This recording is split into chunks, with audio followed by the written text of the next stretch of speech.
I ended my engagement after my fiancée said she needed a break to reconnect with her ex. I sold our home and walked away.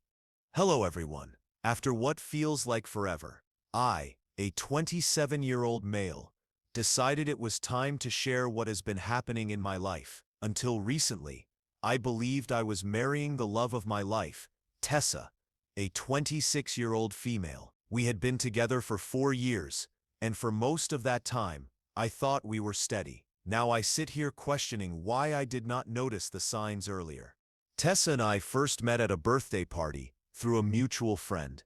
She was funny, confident, and had a straightforward personality I admired. I had dated before, but no one connected with me the way she did. Things moved quickly. We moved in together after a year, and everything felt natural. We both agreed on career goals, marriage, and eventually starting a family. She worked as a freelance graphic designer, and I was a project manager at a technology firm. Our schedules matched well, and while our life was not glamorous, it was good. We had spoken about marriage for a while, and last year I finally proposed. It was simple, just the two of us at dinner. She seemed overjoyed. She cried, hugged me, and said yes. That night we started planning our future together. We talked about a fall wedding with a small guest list at a lakeside venue. Everything seemed perfect. But looking back, there were small warning signs. At first she was very engaged in wedding planning, sending me Pinterest boards, talking about dresses, flowers, and decorations. Then her excitement faded. Whenever I asked about details like her bridesmaids, the cake, or the music, she brushed it off. "There's still time," she would say. I told myself it was just wedding stress. Planning can feel overwhelming, and she was also busy with work. I assumed she would come around. What I didn't see was that her lack of interest was less about the wedding and more about us. The first real shock came one night, while we were out with friends, playing a popular TikTok game. The question was, if you could relive one past relationship, which would it be? Without hesitation, Tessa said, "Probably Dylan." Dylan, her college ex, the same one who had cheated on her. The room went quiet. She quickly tried to downplay it, saying it was just part of her past, but I could not let it go. Later, I asked her about it, and she brushed it off, saying it was just a silly game. I didn't push further, though the comments stuck with me. After that, her behavior became harder to ignore. She was on her phone constantly, smiling at her messages. She began canceling plans with vague excuses, like needing to catch up on work or visiting her mom. Nothing stood out as outright suspicious, but the excuses kept piling up, and I felt myself becoming less of a priority. Then came the Friday night that changed everything. I came home early, excited for a quiet evening together, but something felt off. She was sitting on the couch with her laptop open, but she wasn't working. She looked startled when I walked in. Normally she would ask about my day, but that night there was silence. Finally she said we needed to talk, and I felt a pit in my stomach. She admitted she had been thinking about Dylan, and about us. She said she wanted to take a break, to see if she still had feelings for him. At first, I thought I misheard her. I asked, "You want to take a break and go back to your ex?" "We're engaged, Tessa." She insisted it wasn't like that, claiming she just wanted to be sure she was making the right choice with me. She even said if things didn't work out with Dylan, she would come back. That was the moment I realized how little she valued what we had. She expected me to wait around, while she decided if I was good enough. I stayed calm, though inside I was angry. I asked her what exactly this break meant. She explained she needed space to see if her feelings for Dylan were real, and that I could use the time to reflect on us too. I couldn't believe her reasoning. "So you need to date your ex, and I'm supposed to think about us? How does that make sense?" I asked. She claimed it wasn't about me, but about her needing clarity. From the way she spoke, it was obvious she had already made up her mind. I told her it sounded absurd. "You don't put your fiancé on hold while you test out an ex who treated you badly," I said. She stayed firm, telling me it wasn't up to me. This was what she needed. That statement hit differently. I wasn't just hurt anymore. I was angry. She made it clear that no matter how I felt, she was going to do what she wanted. I asked, almost laughing, "And what about what you owe me? We Sutter engaged, Tessa. We Sutter supposed to be building a life together. And now you Sutter saying you need to test out your ex to decide if I stat him good enough. I never said you weren't set good enough." She shot back, her voice rising. "But if we set are going to spend the rest of our lives together, I need to be certain, and right now I said I'm not." That was the real truth. She wasn't only interested in Dylan, she was also uncertain about me. Even after 4 years, and all our plans, she still wasn't sure. It hit me hard. She thought her request was reasonable, that I would simply wait while she sorted through her confusion. I stopped pacing and stared at her. "You know what? Fine," I said flatly. "Take your break." She blinked, surprised at how quickly I agreed. "Liam, I set them not trying to hurt you. I just need some space to figure things out." I nodded, keeping my expression calm. "All right, if that sip's what you need." She hesitated, almost expecting me to argue. When I didn't set, she grabbed her laptop and murmured, "I subtle stay at my mom's seps for a while. This isn't sept forever. We subtle talk after I sept had time." "Okay," I replied simply. She looked at me, unsure what to say next, then disappeared into the bedroom. I could hear her packing. I stayed on the couch, already planning my next move. If she wanted space, she could have it. A few minutes later, the front door shut behind her. She probably thought I'd be left waiting and worrying. She had no idea I wasn't going to sit around doing nothing. She could have her fantasy. I had other plans. I'll share how things unfolded once I set everything in motion, but this isn't going to end the way she expected. Update 1. Thank you all for the support and advice on my last post. A lot has happened this week, and here's where things stand. First, I truly appreciate the encouragement from this community. Many of you said I shouldn't sit around waiting, and you were right. The first thing I did was call my best friend, Noah. We've been close since college, and he's never afraid to tell me the truth. After I explained everything, he brought over pizza, and we spent the night talking it through. He reminded me, "You realize she'll try to come back when things with Dylan fall apart, right?" He was absolutely right. The more we discussed it, the clearer it became. I needed to take control. This wasn't about revenge. It was about taking back my life. I started with the house. What Tessa seemed to forget was that it's entirely in my name. She liked to call it our home and brag about the decorations she chose, but I was the one paying the mortgage. So first thing Monday, I called a realtor. The market in our area is strong, and we already have interested buyers. Tessa has no idea. It's likely she still thinks I'm sitting in the house waiting for her decision. Next, I began removing her from my daily life. The wall signs she insisted on, the throw pillows she loved, I donated them. Her clothes and belongings that were left behind, I carefully packed them up. But instead of dropping them at her mom's or waiting for her to pick them up, I hired movers. They delivered everything to her mother's place, with a short note. "Here's your stuff. Good luck with Dylan." Some may think this was petty, but I see it differently. I wasn't acting out of spite. I was being efficient. She asked for space, and now she has it. The most eye-opening part came when mutual friends started asking questions. I didn't badmouth her or play the victim. I simply said, Tessa decided she wanted to explore things with her ex before marriage. I decided I deserve better than being someone's backup plan. No drama, no accusations, just the truth. And it's remarkable how quickly perspectives shift when you keep things factual. Meanwhile, I also made moves at work. I applied for a position at our West Coast office that I'd been considering for a while. If the house sale closes, which it likely will, and I get the job, I'll be starting fresh across the country.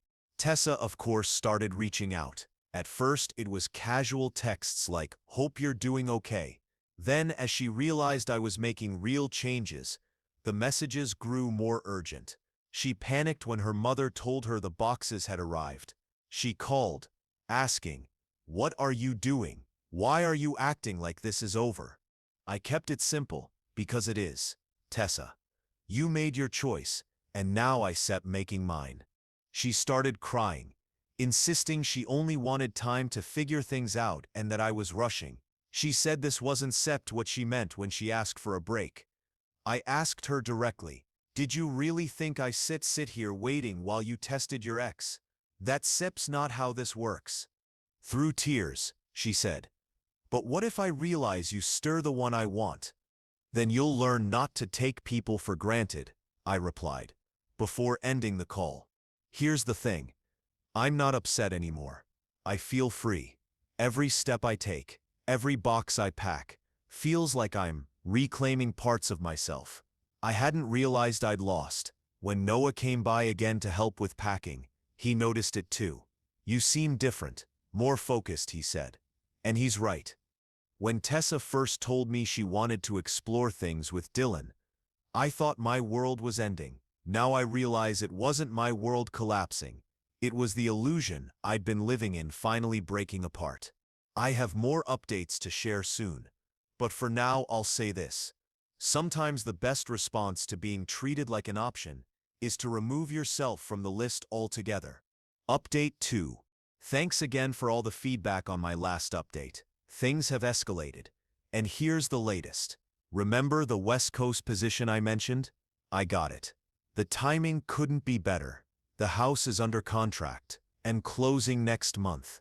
Meanwhile, Tessa's attempt to reconnect with Dylan isn't working out as she imagined. Through mutual contacts, I learned he hasn't changed much. He's still the same unfaithful person he was in college. Interestingly, Tessa has been trying to control the story online, posting vague quotes about finding yourself and following your heart. So I decided to make one clear, simple post of my own. Excited to announce I've accepted a position in San Francisco. Sometimes when one door closes, another opens. Looking forward to this new chapter. The response was overwhelming. Congratulations, questions about the move, and curiosity about Tessa. My replies were straightforward. We sit here no longer together. She wanted to explore other options, so I sit him exploring mine too. That alone completely shifted the narrative in our social circle. While Tessa posted cryptic quotes, people saw me moving forward with clarity, and that changed everything. Then came the professional consequences. Tessa's freelance design work relied heavily on networking and referrals. Sarah, a 29-year-old mutual contact in the tech field who often sent clients her way, reached out to me. She wanted to know what had happened. "Over coffee," Sarah explained. "Tessa is telling people you two are just taking a break to grow individually. But something doesn't add up." I showed her Tessa's note about wanting to date Dylan. The look on Sarah's face said everything. She didn't believe Tessa's story. By the end of that week, several potential clients delayed or canceled projects with Tessa. It wasn't because I spoke badly about her. The reality is people don't want to work with someone who treats commitment so casually. Tessa quickly noticed the shift. Her texts became more frequent and desperate. "Why are you telling people about Dylan? You stir ruining my reputation. This isn't set fair. I just needed time to think." My response was simple. You got what you wanted, time and space. His might spend mine is no longer your concern. Then came the turning point. Dylan, in all his wisdom, shared a picture of them together at the restaurant where Tessa and I had our very first date. It was obvious she was trying to recreate our past with him. It was both sad and ironic. The post didn't last long, but the damage was done. Friends saw it, and even the few who supported Tessa's finding herself narrative lost respect. Her own sister reached out to me, saying, "I am so sorry about how she sits handling this. You deserve better." The best part? I didn't need to be vengeful. I simply lived my life openly and honestly. Meanwhile, Tessa tried to play both sides, but the truth always finds a way out. She eventually came to my office in tears. Dylan had already shown his true colors, flirting with other women and being unreliable. A familiar story. Through tears, she admitted, "I made a huge mistake. I was scared of commitment. I thought there might be something better, but I was wrong. You're the best thing that ever happened to me." I looked at her calmly and said, "No, Tessa. The best thing that ever happened to me was you revealing your true self before we got married." She argued, promising counseling and change, insisting she could prove her trustworthiness. I shook my head. "You don't get it. This isn't set about Dylan anymore. It's sets about you thinking you could keep me as a backup while you explored your options. That set's not love. It sets convenience." She left upset, but I felt relief. The house closes next week. Most of my things are packed, and my new life in San Francisco begins in a month. Some people think I'm being too harsh, saying everyone makes mistakes. But this wasn't a mistake. It was a choice. Every text she sent Dylan, every lie about her whereabouts, every plan she made to pause our relationship, those were deliberate decisions. I'll provide another update once I've settled in. For now, I'll leave you with this. Sometimes the best revenge isn't getting even, it's moving forward and doing better. Update 3. Thank you for following my journey. This will be my final update, and there are some interesting developments. San Francisco has been everything I hoped for. My new apartment overlooks the bay, the tech community here is thriving, and my office team is incredible. It's refreshing to be around people who value growth and innovation over drama. Back home, the house sold smoothly and even above asking price. Tessa didn't believe it until she drove by and saw the new owners moving in. Then came the surprising part. Dylan reached out to me. He admitted that Tessa had contacted him months before she asked for a break. She had been laying the groundwork for her backup plan all along. The irony. Dylan ended things with her, saying, "If she could do this to you, she could do it to anyone." Tessa's career also suffered. Many of her clients found other designers, not because I said anything, but because word spreads in the industry. One of her largest clients even asked me if I knew any reliable designers. I recommended someone talented, and she landed the contract. Call it karma. Her social media has been chaotic. First posting sad quotes about heartbreak, then angry rants about toxic people, and finally exaggerated claims about how happy she is. She even announced she was starting her own firm, only to begin sending out job applications 3 days later. Her sister updated me again, saying Tessa is living with their parents, and told them she just needs time to heal. Apparently, she really believed I would wait for her. Selling the house and moving shattered that illusion completely. The most validating moment came during a video call with old friends. They mentioned seeing Tessa at a coffee shop trying to explain to a client why her portfolio site was down. She forgot that I was the one who had built and maintained it. She couldn't even figure out how to renew her hosting subscription. Not my problem anymore. Meanwhile, my new life here is thriving. I've joined a rock climbing club, started Spanish lessons, and even adopted a rescue dog named Zeus. He's already a better companion than my ex-fiancée. Last week, I was invited to speak at a developer conference, something that never would have happened had I stayed behind. I did have one final interaction with Tessa. She emailed me asking for old files from our shared cloud account.